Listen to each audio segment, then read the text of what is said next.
There is a problem with elections in the Philippines. No, I am not talking about the vote buying or that Philippine politics seems to be focused on the personalities of the politicians instead of the actual policies or ideas. I am talking about the systemic problem within the election system itself. As the current system stands, a candidate can win the election even if they don't get the majority of the vote. Now, what does that mean? It means that a candidate can win even though most of the voters did not vote for them. Let me explain. But before that, please make sure to like and subscribe. It really helps out the channel. Thanks. Now back to the video. Just to give a simple example, say there's an election in a town of 100 people. Three candidates are running to become mayor of the town. They hold their election, and all of the townspeople are very sure that there was no vote buying and election fraud of any kind. Here are the results. Candidate X got 40 votes, Candidate Y got 35 votes, and Candidate Z got 25 votes. This means Candidate X is the winner and becomes mayor. This is called the first past the post system. There is a problem though. Only 40 out of 100 voters voted for the winning candidate. The other 60 didn't vote for candidate X, so they didn't get the result that they want. Only a minority of people got the result that they wanted. This is what's called a plurality. The winning candidate received more votes than the other candidates, but they did not get the absolute majority of the votes. An absolute majority is over 50% of the voting population. If a candidate gets an absolute majority, it means that the number of people that voted for them is greater than the number of people that didn't vote for them. You might be thinking that this only happens a few times. Well, look at the results of the last presidential election. The winner, President Rodrigo Duterte, got around 16.6 million votes. That is 7 million more than his next opponent, but he only got around 39% of the total 42.5 million votes, meaning that around 61% of voters did not vote for him. They voted for other candidates. This has happened a lot.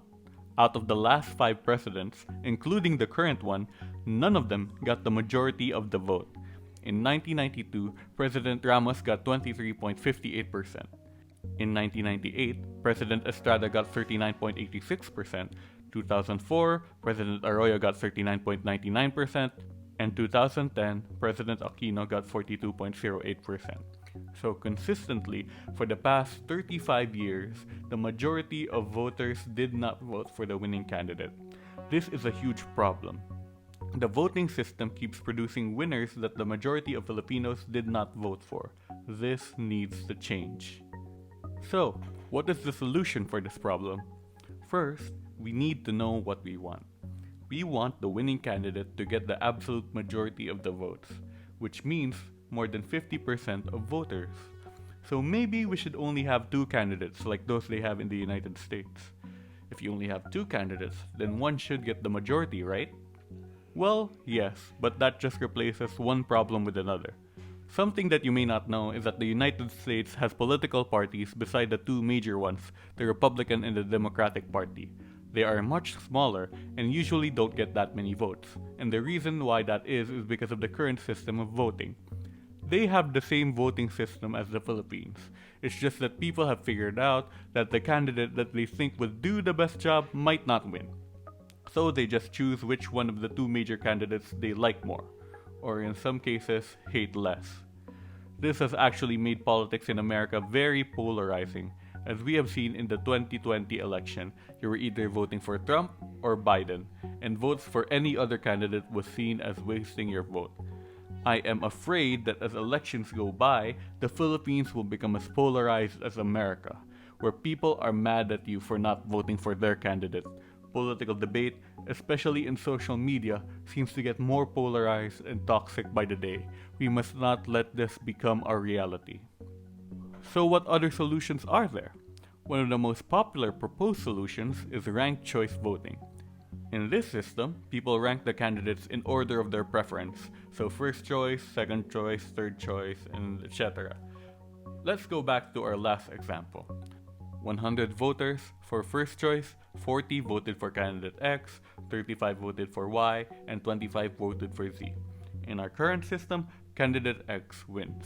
In ranked choice, the candidate that gets the fewest votes, in this case candidate Z, gets eliminated, and those votes go to their second choice. If we look at the people that voted for candidate Z, 5 of them have candidate X as their second choice, while 20 of them had candidate Y as their second choice.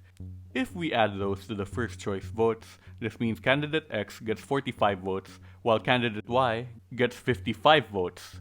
With 55 votes, candidate Y crossed the 50% mark and now has the majority of people voting for him. He is then declared the winner. This helps with lessening the toxicity in politics. People can still vote for their preferred candidates, but in case they don't win, their vote is not wasted and is instead moved to a more popular candidate, removing the pressure for voting for only those that have a chance of winning. This is just a summary of the ranked choice system. It is one of the many proposed solutions to improve on our current voting system. Each has their own strengths and weaknesses. I can't explain them all, and there are people who are far more qualified than me who can explain it better. I personally recommend CGP Gray's videos on voting systems available here in YouTube. The voting system in the Philippines is far from perfect. There are improvements that can and should be made, but it is still better than not having a say at all. So please, if you are of voting age, go register to vote. It is one of the most important ways that we can make our voices heard and affect change in our society. So what do you think?